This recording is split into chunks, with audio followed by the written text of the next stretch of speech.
no, you're gonna take away my mom. Some kids feel that way. Wait a minute, are we talking, because y'all both said adults out of the house, are we talking that the adult? So the adults are still in the house. I'm speaking of an adult male being in the house. In the house. And you're dating his mother. Okay. At some point, if it's going into a committed relationship / marriage, the mother and the guy she's dating would need to have a slight conversation about what is little Johnny doing. It could be just an inquiry about what is he going to do.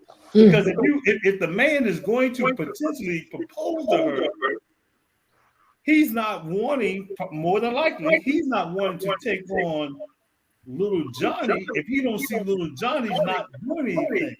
Now, I'll speak more back to Lou specifically. Lou's going to need to know.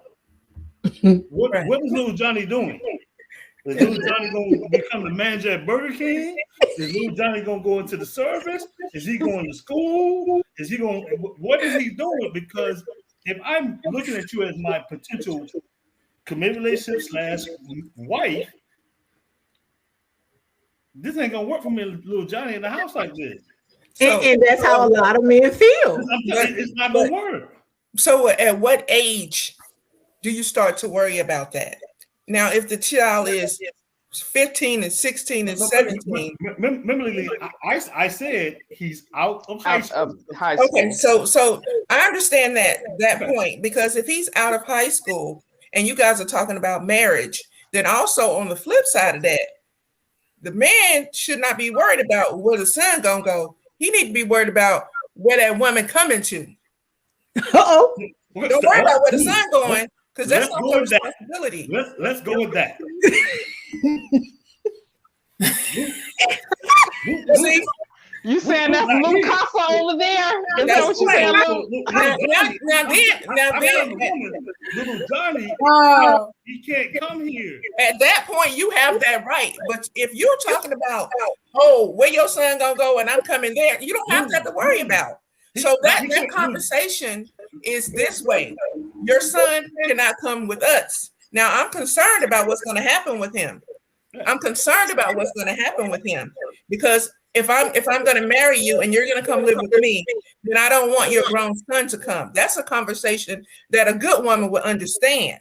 But if you're talking about where your son going to go because I'm coming in, that's not a conversation at all. So here's my scenario. I have a house for you. I have made a way for us.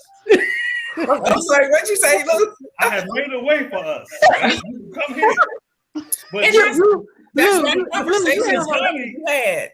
Huh? That's why conversations have to be had, because you need to establish that. But what happens with women is the mother's guilt. I mean, that's my baby. I understand that's your baby. He just can't come here. Not and do what he's doing at your house. Now, if he's grown, I totally agree with that. You can't take your grown son to another grown man's house. I've applied to go into the military. I just got to wait 3 months. Well, you know, little Johnny, you can come stay for 3 months. I need to see the papers that you signed that you're going in. Right? Okay. All right. So, Lou. Okay. So we understand this. All right. So we're talking about. Okay, the military is somewhat still viable, but then you think about all the things that you see on social media, kids learn, do things like that. I'll say this only because I'm speaking from experience. Okay. So I